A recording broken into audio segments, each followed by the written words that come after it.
नमस्कार यूसन hello doctor में आप सभी का स्वागत है। मैं हूं आपका होस्ट एनवी शर्मा। क्या आप जानते हैं कि भारत देश में ही सिर्फ हर साल 10 लाख केसेस ऐसे आते हैं जो या तो हियरिंग लॉस को लेकर रिलेटेड हो या फिर स्पीच को लेकर रिलेटेड हो। और सबसे बड़ी बात है कि इसका ट्रीटमेंट तो जरूर अवेलेबल है, लेकिन इसका कोई परमानेंट क्योर नहीं होता भी तो बहुत कम परसेंटेज में होता है। आज हमारे स्टूडियो में शहर के जाने माने ऑडियोलॉजिस्ट एंड स्पीच थेरेपिस्ट है डॉक्टर एस श्रीवास्तव, जो कि यहाँ नागपुर में orange city hearing aid centre के सर्वे सर्वान यानी कि डायरेक्टर है और काफी अनुभव है। अलावा इसके इन्होंने Indian speech and hearing association का लाइफ मेंबरशिप लिया है और फिर universal association of clinical audiologist के भी ये मेंबर है। इन्फेंट से लेकर जेरियाट्रिक पॉपुलेशन मतलब नवजात शिशु से लेकर तो बुजुर्ग लोगों तक जो स्पीच या हियरिंग एड प्रॉब्लम्स आते हैं उसमें ये माहिर है। और इनसे आज हम जानेंगे कि हियरिंग लॉस क्यों होता है, कैसे इलाज है करते हैं और क्या ट्रीटमेंट मोडालिटीज है, मॉडर्न टेक्निक्स क्या है, इसमें ये भी हम जानेंगे। And at the same time एक एक्सपर्ट ऑडियोलॉजिस्ट भी है। स्वागत है आपका। नमस्कार सर। इससे पहले कि मैं आगे बढ़ूँ, मैं चाहता हूँ कि आप बताएं कि orange city hearing aid centre Nagpur की खूबियाँ बताइए, डिटेल्स बताइए कि कब एस्टैब्लिश किया, कहाँ पर है और क्या work facility. Orange city hearing aid centre speech and hearing clinic ये सन 2000 में स्टैब्लिश किया गया था और बेसिकली हियरिंग मतलब सुनने और बोलने संबंधित समस्याओं का जांच और उपचार, ये फैसिलिटीज़ हम लोग प्रोवाइड करते हैं। इसीलिए ये स्पीच एंड हियरिंग क्लिनिक के नाम से जाना जाता है। तो बोलने और सुनने संबंधित समस्याओं की पहले जांच की जाती है और उसके बाद उसका उपचार किया जाता है। तो शुरू से ही कोशिश ये रही है कि लेटेस्ट टेक्नोलॉजिकल डेवलपमेंट के साथ, मतलब जितने एडवांस्ड उपकरण हैं जो हम यूज़ कर सकें, उससे बेहतर डायग्नोसिस मतलब कि बेहतर पहचान की जाए पहले तो कि क्या दिक्कत है और उसके बाद उसे जो बेस्ट ट्रीटमेंट दे सकते हैं वो दिया जाए। क्योंकि जब तक आपका डायग्नोसिस मतलब पहचान सही नहीं होगी डिसऑर्डर की, डिसीज की, तब तक ट्रीटमेंट आप नहीं दे पाओगे सही से। तो इसीलिए तकनीकी रूप से हम लोग कोशिश करते हैं कि लेटेस्ट और सबसे बेस्ट इंस्ट्रूमेंट्स, इक्विपमेंट्स जो हम रखते हैं जिससे कि प्रॉपर डायग्नोसिस हो पाए पेशेंट का सबसे पहले और उस आधार पे फिर आगे इलाज कर पाए। तो इस पे हम लोग जो है तकरीबन पिछले 23 साल हो गए हैं तो इस पे काम कर रहे हैं और कोशिश यही करते हैं कि पेशेंट जब आता है अपनी समस्याएं लेकर के तो काफ़ी निराश होता है, काफ़ी उसके मन में काफ़ी कुछ चलता है। देखिए, आज पे सुनाई कम देना या फिर बोलने में परेशानी होना, ये अपने आप में जितना हमें सुनने में काफ़ी सरल लगता है, बट जो पेशेंट पे गुजरती है उसे पता है कि कितना दिक्कत होता है उसे। तो कोशिश यही हमारी रहती है कि जब वो हमारे यहाँ से स्टेप आउट करे, जब निकले, तो एक खुशी के साथ। बहुत सुंदर कहा आपने। और आपने एक बात अच्छी कही कि जैसे अगर डायग्नोसिस सही करो तो ट्रीटमेंट मोडालिटी भी सही आ जाती है और उस हिसाब से एक एंड रिजल्ट जो है वो 100% सक्सेसफुल रहता है। आप एक ऑडियोलॉजिस्ट हो, आप एक स्पीच लैंग्वेज थेरेपिस्ट हो, पैथोलॉजिस्ट हो, तो एग्जैक्टली ऑडियोलॉजी होता क्या है? बहुत अच्छा सवाल पूछा आपने, क्योंकि मैं किसी को यदि बताता हूँ कि मैं audiologist and speech language pathologist हूँ तो मुझे डिस्क्राइब करना होता है पहले कि आखिर ये होता क्या है। तो देखिए, ऑडियोलॉजिस्ट, तो ऑडियोलॉजी मतलब कि सुनने संबंधित जो समस्याएं हैं इनके बारे में हम लोग पढ़ते हैं कि सुनाई कम जो आता है तो किस वजह से आता है, कौन से अलग अलग प्रकार के डिसऑर्डर्स होते हैं, फिर उनकी जांच कैसे करते हैं, उनकी पहचान कैसे करते हैं, ये चीज़ हम लोग उसमें पढ़ते हैं। और उसके बाद एक बार पहचान हो गई, जांच हो गई कि भाई हियरिंग लॉस है, किस वजह से है, कितना है, उसके आधार पे फिर आगे ट्रीटमेंट डिसाइड होता है। हियरिंग एड्स, कॉक्लियर इम्प्लांट्स, ये सारे ट्रीटमेंट ऑप्शंस होते हैं, मोडालिटीज़ हैं। तो ये पार्ट आ जाता है ऑडियोलॉजी में। इसके बाद हम अगर स्पीच लैंग्वेज पैथोलॉजी का देखते हैं तो इसमें ये चीज़ बच्चों से लेकर तो बड़ों तक को किसी को भी ये चीज़ की ज़रूरत पड़ सकती है। मतलब ऐसा कोई पर्टिकुलर एज नहीं है कि यहाँ प्रॉब्लम आना, कभी भी प्रॉब्लम। इवन हियरिंग के लिए भी यही लागू होता है, हियरिंग के लिए और स्पीच के लिए, दोनों के लिए। छोटे बच्चे से लेके तो बुजुर्ग तक कभी भी ये समस्या आ सकती है। स्पेसिफिक कारण होते हैं सर? कारण काफ़ी सारे हैं सर। कुछ कारण देखिए, इसको दो भाग में हम डिवाइड कर सकते हैं। एक कंजेनाइटल हम लोग कहते हैं, मतलब कि बाय बर्थ, जन्मतः जिसे हम कहेंगे। जन्मतः जो कारण होते हैं, जैसे गर्भाशय में जब बच्चा है तो माता जी को कोई तकलीफ़, कोई इन्फेक्शन, उस वजह से यदि वो बच्चे में प्रॉब्लम हो जाता है तो जन्मतः उसे वो दिक्कत रहती है, जन्म से ही रहती है, चाहे सुनने में हो या दूसरी कोई दिक्कत हो। दूसरा होता है, हम कहते हैं एक्वायर्ड। एक्वायर्ड मतलब जन्म के बाद कभी भी ये स्थिति आ सकती है, किसी भी उम्र में। उसके भी कारण होते हैं? उसके भी अलग अलग कारण होते हैं कि जन्म के बाद यदि बच्चे को कोई गंभीर समस्या हो गई जिसके लिए उसे NICU में रखा गया, या कोई और तकलीफ़ हो गई जिस वजह से हेवी मेडिकेशंस देने में आ गए, या फिर बड़े होकर भी कोई जो दिक्कत, जैसे कि बड़ों में अगर हम देखें तो एजिंग एक फैक्टर होता है। हियरिंग लॉस का अगर मैं बात करूं आपसे, तो एज रिलेटेड, उम्र के हिसाब से सुनने की शक्ति कम होना, ये सबसे कॉमन एक फैक्टर होता है। उसके बाद नॉइज़ एक्सपोजर, मतलब आप देखते हैं कोई इंडस्ट्रीज़ में जो काम करते हैं या फिर माइंस में जो काम करते हैं, बेसिकली ऐसे जगह sound decibel on the right, हाँ, जो हजार्डस लेवल, एक साउंड जो बहुत ज़्यादा देर तक एक्सपोज्ड रहते हैं उस साउंड लेवल, उन्हें डेवलप होने के चांसेस काफ़ी रहते हैं। इसके अलावा जो है कोई मेडिसिन, जैसे कोई गंभीर समस्या हो गई जिस वजह से हैवी मेडिकेशंस यदि ले लिए, तो जैसे मेडिसिन्स का कोई ना कोई साइड इफ़ेक्ट होता ही है। तो यदि वो हियरिंग पे इफ़ेक्ट हो गया उसका, तो उसके बाद, मतलब मेडिसिन्स लेने के बाद उसका वो चीज़ तो ठीक हो जाता है, बट हियरिंग लॉस डेवलप हो जाता है इनमें due to heavy doses of medications. और भी काफ़ी सारी समस्याएं हैं जिस वजह से जीवन के किसी भी पड़ाव में ये दिक्कत आ सकती है, होने के चांसेस। तो ये दो भाग में जनरल डिवाइड करते हैं, एक कंजेनाइटल और एक एक्वायर्ड। सर क्या ये हेरिडिटरी हो सकता है, आनुवंशिक हो सकता है? हेरिडिटरी भी ये हो सकता है। काफ़ी ऐसे पेशेंट्स हैं जिनको हेरिडिटरी जो है हियरिंग लॉस या दिक्कत है, तो हेरिडिटरी भी ये चीज़ ट्रांसफ़र होती है, बिल्कुल बिल्कुल होता है हेरिडिटरी। इवन जो है आपके सिस्टेमिक डिसऑर्डर्स जैसे डायबिटीज़, ब्लड प्रेशर, तो ये आप जानते हैं कि ये अंदर ही अंदर आपके बॉडी पार्ट्स को ख़राब करते हैं। तो इस वजह से भी अगर काफ़ी समय से आपको ये डिसऑर्डर्स हैं, तो ये भी कहीं ना कहीं इन चीज़ों को जो है एग्रीवेट करते हैं, हियरिंग लॉस को करते हैं। तो ये कारण भी है। आपने टाइप्स के बारे में बताया आपने कि या तो एक्वायर्ड हो सकता है, कंजेनाइटल हो सकता है, जब भी है जैसा आपने कहा कि हेरिडिटरी भी हो सकता है। जी। अलावा इसके और कोई कारण हो सकते हैं, टाइप्स ऑफ हियरिंग टाइप्स?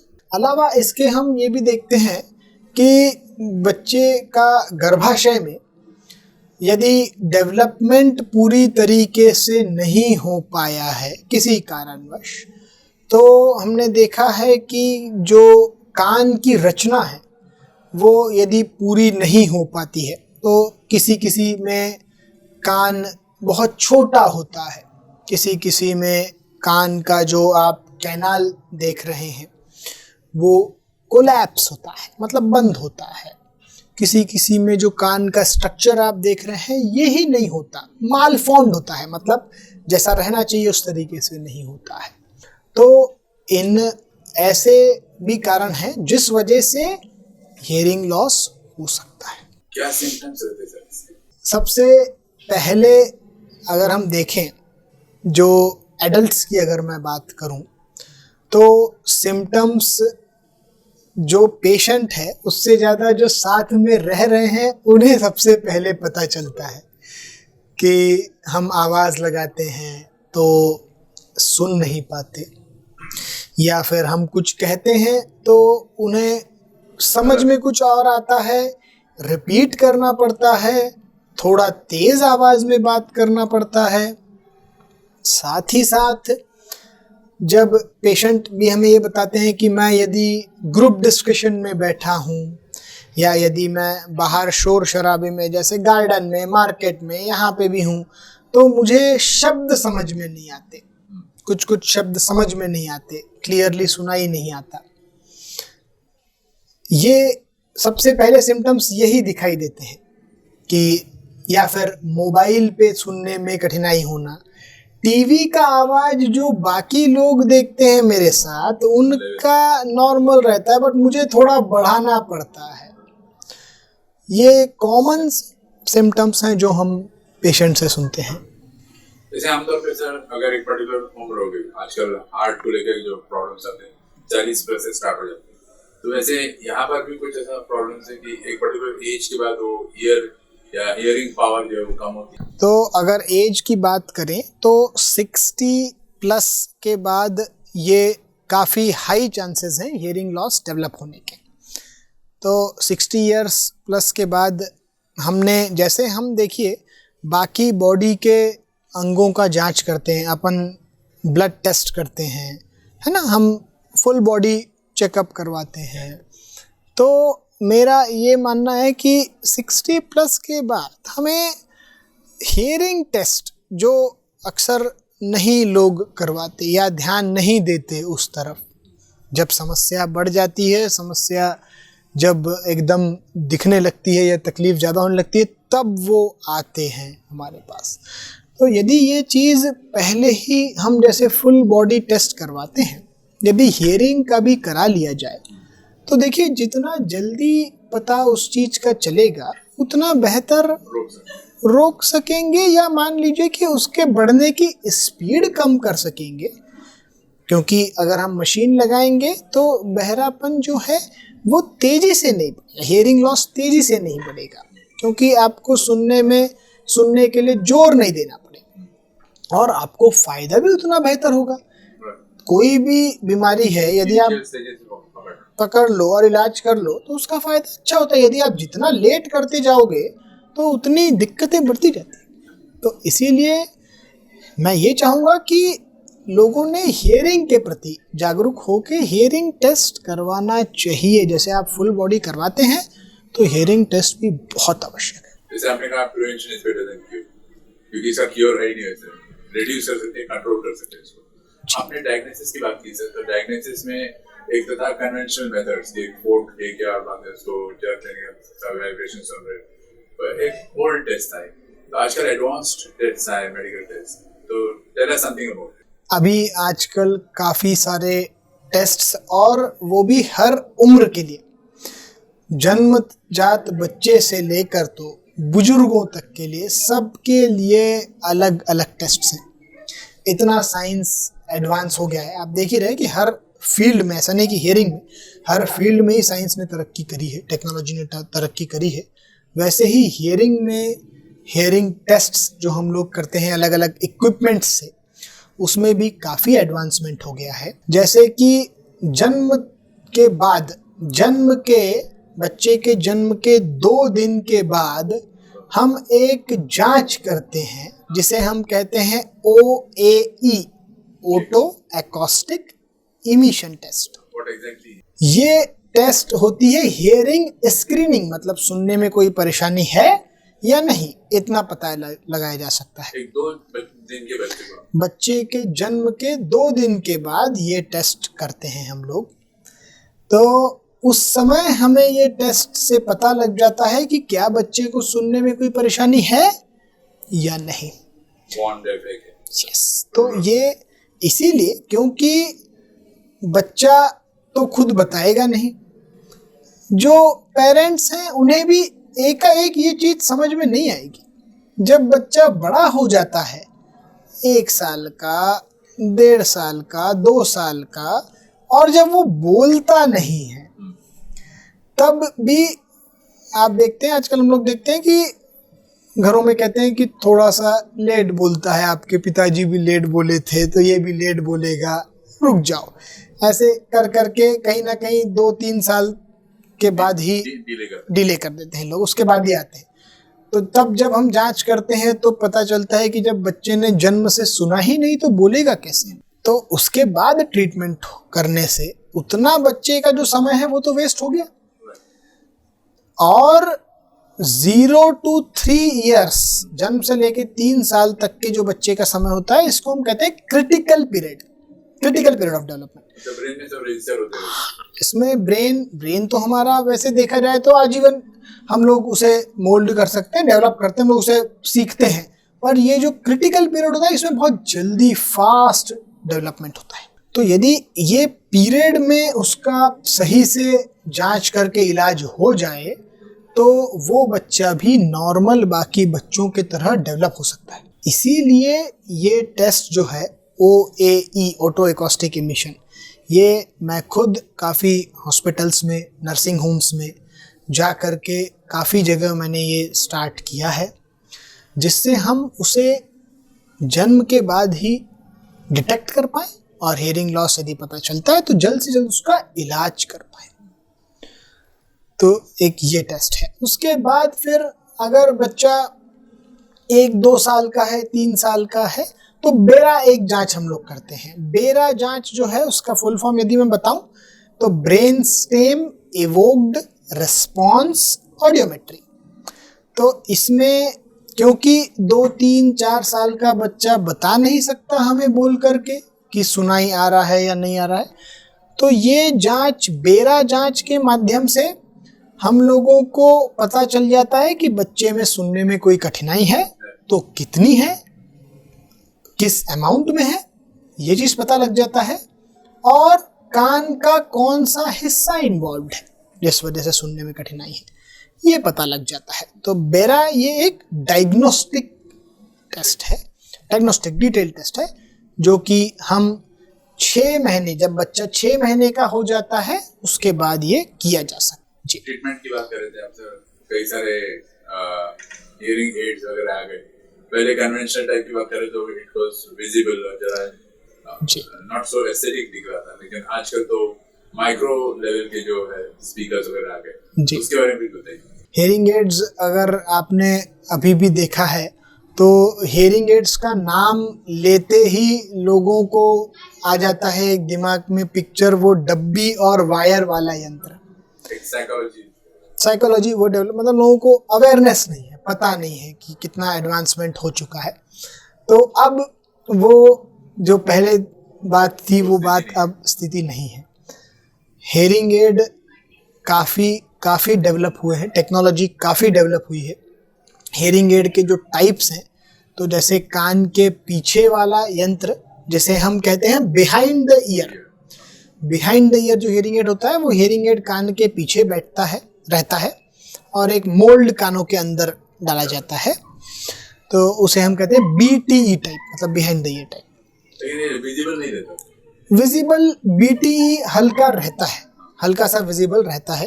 एक इसमें आता है RIC, मतलब receiver in the canal hearing aid, जिसमें मशीन कान के पीछे होता है पर पतला सा एक रिसीवर कान के अंदर जाता है, जिसकी विजिबिलिटी काफ़ी कम होती है BTE के मुकाबले।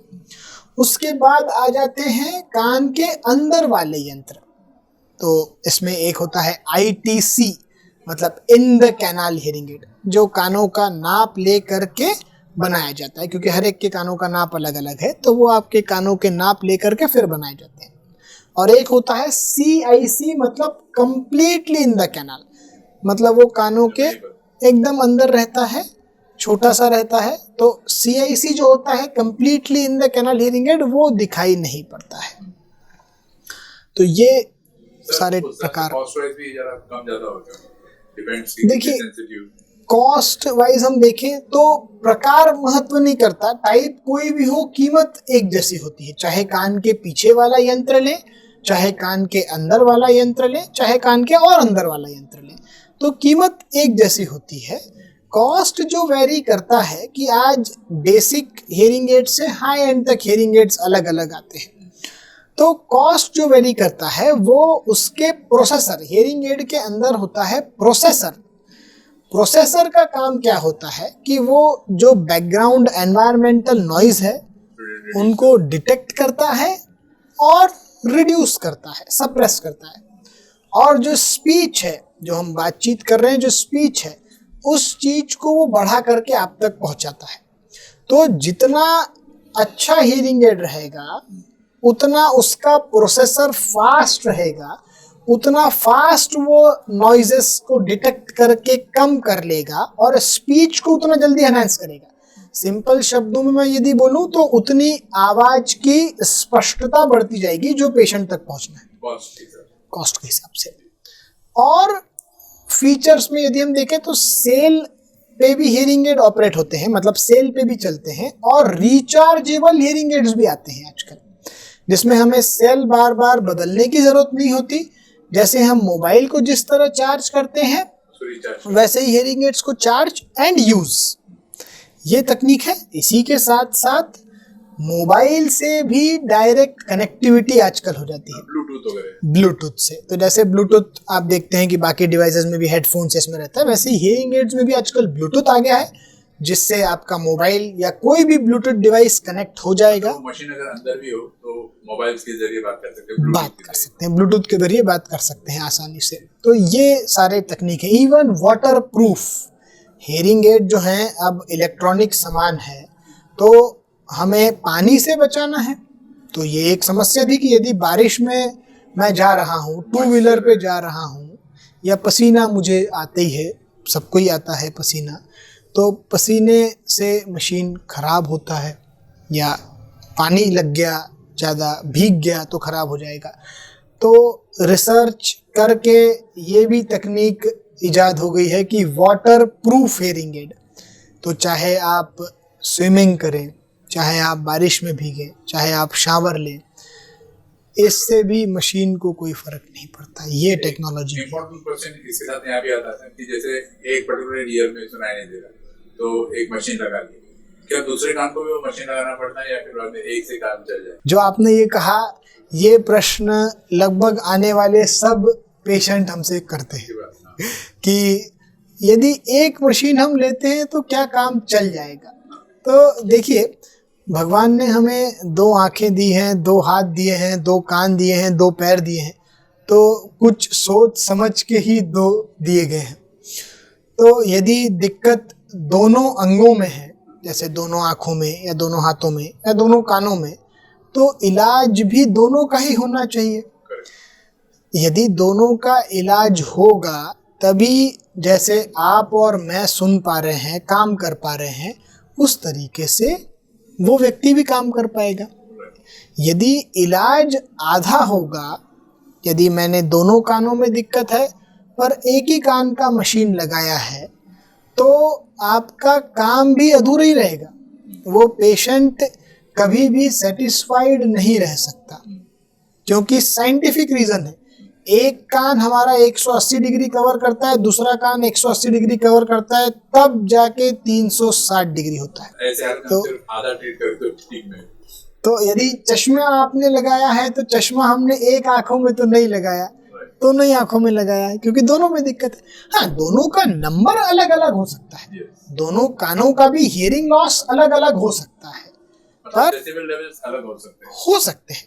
दोनों कानों के डेसिबल लेवल्स बेशक अलग अलग हो सकते हैं, पर इलाज हमें दोनों कानों का ही करना है, तभी हम अच्छे तरीके से नॉर्मल व्यक्ति जैसा सुनता है उस तरीके से सुन पाएंगे। एक इम्पोर्टेंट मुद्दे पर आते हैं, जैसे कि आपने कहा कॉक्लियर ट्रीटमेंट भी इम्प्लांट करते हैं, आपने किया भी, तो हाउ डज इट वर्क, उसका क्या रोल है? तो देखिए, कॉक्लियर इम्प्लांट जो है, सबसे पहले मैं ये बता दूं कि ये किन्हें, इसके कैंडिडेसी क्या है, मतलब ज़रूरत किस को दिया जाता है। तो देखिए, जब हम लोग ऑडियोमेट्री, जैसे हम लोग बेरा टेस्ट मैंने बताया आपको बच्चों के लिए, वैसे बड़ों के लिए प्योर टोन ऑडियोमेट्री या ऑडियोमेट्री सिंपल शब्दों में बोल सकते हैं। ऑडियोमेट्री जांच होती है जिससे हमें पता लगता है कि सुनने की क्षमता में कितनी कमी आई है, दोनों कानों में सुनने की क्षमता में कितनी कमी आई है। वैसे ही बेरा जांच में भी यही मालूम पड़ता है। बेरा जांच बच्चों की जाती है, और जब 6 साल के ऊपर का बच्चा जो बोल के बता सकता है, और एडल्ट, इन सब में ऑडियोमेट्री की जाती है। तो हमें पहले पता लग जाता है ये टेस्ट के माध्यम से कि कितना सुनने में दिक्कत है दोनों कानों में। ट्रीटमेंट जो मैंने आपको बताया, जैसे हियरिंग एड या कॉक्लियर इम्प्लांट, तो अगर हियरिंग लॉस के अलग अलग डिग्री होते हैं, उसको अलग अलग डिग्री में बांटा गया, जैसे कि माइल्ड हियरिंग लॉस मतलब कम hearing loss, moderate hearing loss मतलब मध्यम हियरिंग लॉस, मॉडरेटली सीवियर मतलब मध्यम से थोड़ा ज़्यादा हियरिंग लॉस, सीवियर मतलब ज़्यादा हियरिंग लॉस, और प्रोफाउंड जो कि लास्ट कैटेगरी होती है, मतलब कि बहुत ज़्यादा हियरिंग लॉस। ये अलग अलग डिग्रीज में बांटा गया है। तो यदि व्यक्ति को या बच्चे को hearing loss severe to profound category में आता है, जब आपका हियरिंग एड भी काम नहीं कर पाता, जब आपके हियरिंग एड की जो क्षमता है, जो हियरिंग एड मोस्ट अगर पावरफुल हियरिंग एड भी हम लगाते हैं, पर यदि उससे भी फ़ायदा नहीं हो पाता, तो फिर हम कॉक्लियर इम्प्लांट पर जाते हैं ऐसे व्यक्ति के लिए। तो कॉक्लियर इम्प्लांट क्या होता है कि इसमें बेसिकली ऑपरेशन करके, जो कि ईएनटी सर्जन करता है, तो ऑपरेशन करके एक मशीन कान के अंदर लगाई जाती है और एक मशीन कान के पीछे होती है। कॉक्लियर इम्प्लांट में हम लोग क्या करते हैं कि कान के अंदर का हिस्सा, ठीक है, हमारे कान के 3 हिस्से हैं। जो आपको बाहर से दिख रहा है ये बाहर का कान है, ठीक है, ईयर जो आप लोब आप देख पा रहे हैं, इसे कहते हैं हम आउटर ईयर या बाहर का कान। जिसके बाद आप अंदर जाएंगे तो कान का पर्दा आता है, पर्दे के जो पीछे का हिस्सा होता है इसे कहते हैं मिडल ईयर, बीच का कान, और जो अंदर का कान होता है उसे हम कॉक्लिया कहते हैं, मतलब कान का अंदर का हिस्सा। उसके बाद नस जाती है ब्रेन तक, फिर हमें आवाज़ आता है। तो जो कान का अंदर का हिस्सा होता है कॉक्लिया, है ना, उस हिस्से को हम लोग बाईपास कर देते हैं, क्योंकि जो दिक्कत रहती है वो उस हिस्से में ही रहती है, जिस वजह से सुनने में परेशानी होती है। तो कॉक्लियर इम्प्लांट के माध्यम से हम उस हिस्से को बाईपास करते हैं और जो सिग्नल्स हैं वो सीधे नसों में देते हैं, है ना। तो बाहर का जो मशीन होता है, जो डिवाइस होता है, जिसे हम प्रोसेसर कहते हैं, वो आवाज़ को पिकअप करता है, और अंदर का जो मशीन है उसको आवाज़ देता है। अंदर का जो मशीन है वो आवाज़ सीधे नसों में देता है। तो फिर जैसा हम और आप नॉर्मली सुन पा रहे हैं उस तरीके से वो बच्चा या वो व्यक्ति भी सुन पाता है। तो लाइफ लॉन्ग इम्प्लांटेड रहता है। जो अंदर का डिवाइस होता है वो बदलने की आवश्यकता नहीं पड़ती है। हाँ, कुछ अगर इन्फेक्शन हो जाए या कोई एक्सीडेंट हो जाए तो बात अलग है, नहीं तो वो ऑपरेट करने की ज़रूरत नहीं पड़ती है। जो बाहर का डिवाइस होता है वो हमारे मशीन की तरह होता है, हियरिंग एड की तरह होता है प्रोसेसर। उसका हमें जैसे हियरिंग एड को मेंटेन करते हैं वैसे उस प्रोसेसर को भी मेंटेन करना है और इस्तेमाल करना है। तो उससे वो वरदान है ऐसे बच्चों के लिए या ऐसे व्यक्तियों के लिए, इवन बड़ों के लिए, जिन्हें हियरिंग एड से भी फ़ायदा नहीं हो रहा है, इतना हियरिंग लॉस है, तो उनके लिए ये वरदान साबित हुआ है। उस इक्विपमेंट का हमारे बॉडी पर कोई फर्क पड़ता है? उस इक्विपमेंट का कोई ऐसा साइड इफ़ेक्ट या ये नहीं है। उस इक्विपमेंट जो होता है वो इक्विपमेंट आपके कानों के जो अंदर लगाया जाता है, तो उससे कोई भी ऐसा दिक्कत या कोई परेशानी नहीं होती है। आप एक ऑडियोलॉजिस्ट हो गए, ऑडियोलॉजिस्ट एक तरफ और दूसरा हियरिंग एड डिस्पेंसर, तो ये क्या वन एंड सेम थिंग या डिफरेंट है, इनमें क्या डिफरेंसेस होते हैं? देखिए, ऑडियोलॉजिस्ट अगर हम हैं तो हमने इस चीज़ की पढ़ाई की है ना। हम ऑडियोलॉजिस्ट हैं तो हमने हेयरिंग एड्स, है ना, इन सब चीज़ों की ही 4 सालों में आपने इतना 4 सालों में जो डिग्री कोर्स होता है इसमें इस चीज़ की पढ़ाई हम लोगों ने करी हुई है। इस चीज़ की पढ़ाई करके हम ऑथोराइज्ड हैं हेयरिंग लॉस को डायग्नोस करने के और हेयरिंग एड डिस्पेंस करने के लिए। RCI rehabilitation council of India हमें ऑथोराइज करता है, सर्टिफिकेट देता है, उसके बाद ही आप हेयरिंग एड डिस्पेंस कर सकते हैं। तो ऑडियो मिनिमम आपको bachelor in audiology and speech language pathology होना आवश्यक है हेयरिंग एड क्लिनिक स्टैब्लिश करने के लिए। तो हमें हेयरिंग एड, जो आपने क्वेश्चन बहुत अच्छा पूछा कि जो हम आजकल देख रहे हैं कि क्वैक्स, काफ़ी नॉन प्रोफेशनल्स भी जो हेयरिंग एड डिस्पेंस कर रहे हैं, तो आप देखिए कि हमने उस चीज़ की पढ़ाई करी है ना। तो हमें ये चीज़ ऐसी नहीं है कोई या उठाया रेडीमेड और वो चीज़ दे दिया और आपने लगा ली, जैसे मेडिसिन शॉप में होता है अक्रॉस द काउंटर कुछ ले लो, है ना। तो ये चीज़ ओवर द काउंटर चीज़ नहीं है ना। इसमें पहले पेशेंट की, हर एक पेशेंट की दिक्कत अलग अलग है, हर एक पेशेंट का लॉस अलग अलग है, हर एक पेशेंट के लॉस की वजह अलग अलग है ना। तो उसका लॉस पहले जांच करें, जांच करके समझें, डायग्नोसिस पहले परफेक्ट होए, उस आधार पे हेयरिंग एड्स के भी काफ़ी प्रकार, काफ़ी अलग अलग तकनीक आती है उसमें, जो हम डायग्नोसिस के आधार पे डिसाइड करते हैं। तो यदि प्रॉपर डायग्नोसिस होके उसे हियरिंग एड लगाया जाएगा एक प्रोफेशनल के थ्रू, तो उसे वो फ़ायदा करेगा। जो लोग आजकल, जो लोग आपने सुना होगा, जो लोग कहते हैं कि मशीन से फ़ायदा उतना नहीं होता, है ना, आपने सुना होगा ये चीज़। तो मशीन से उतना फ़ायदा नहीं होता, इसमें मशीन की कोई गलती नहीं है, डायग्नोसिस रॉन्ग हुआ है। अगर आपका डायग्नोसिस रॉन्ग है तो आगे आप कोई भी मशीन लगाएं, आपको फ़ायदा नहीं होगा। तो इसीलिए एक ऑडियोलॉजिस्ट से यदि हम जांच कराते हैं, उसके थ्रू ट्रीटमेंट कराते हैं, तो 100% आपको फ़ायदा होगा। और हम लोग ऑथोराइज्ड हैं ये चीज़ करने के लिए। तो इसीलिए, क्योंकि ये मेडिकल डिवाइस है, hearing aid is a medical device, तो इसीलिए कभी भी प्रोफेशनल के क्लिनिक पे ही ये जांच होनी चाहिए और वहीं से इलाज होना चाहिए।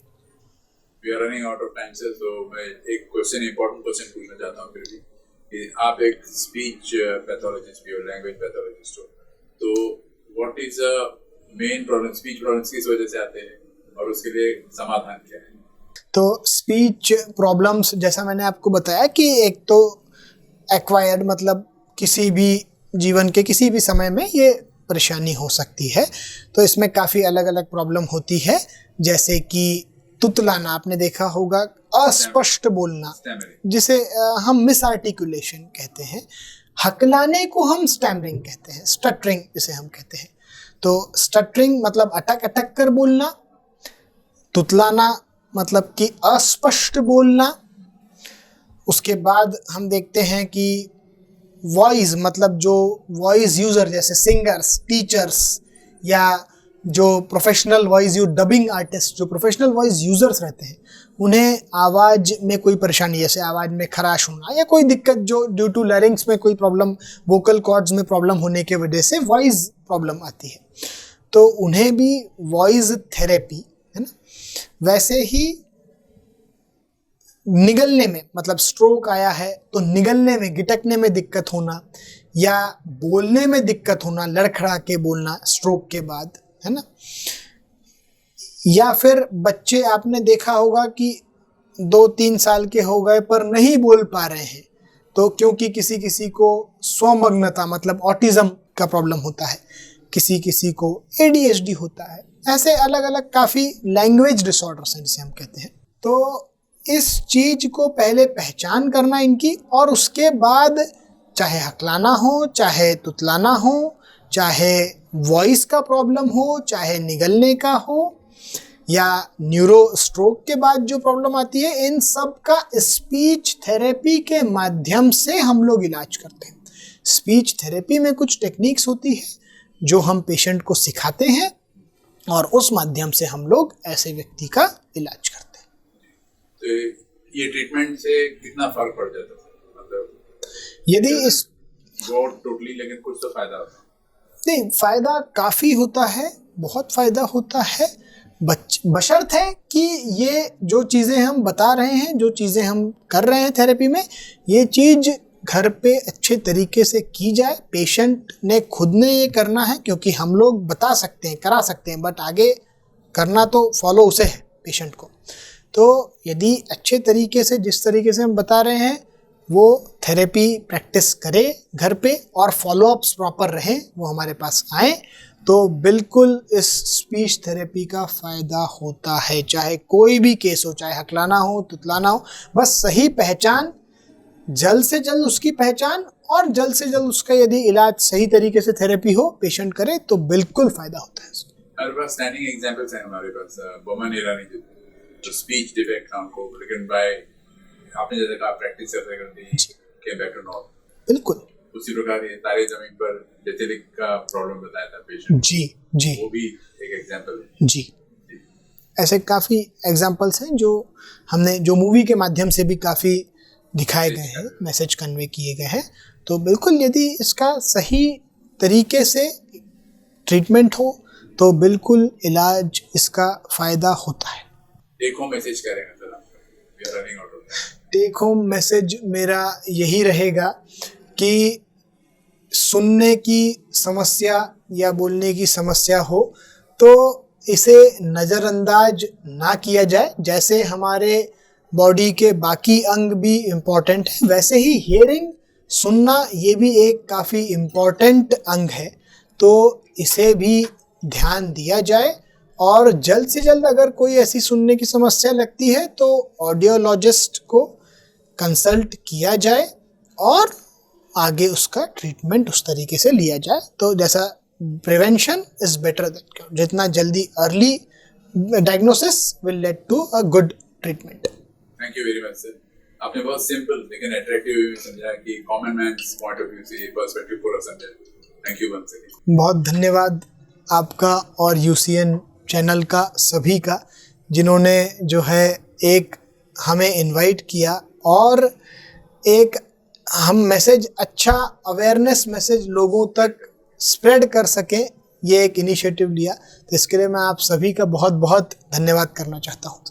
Pleasure sir.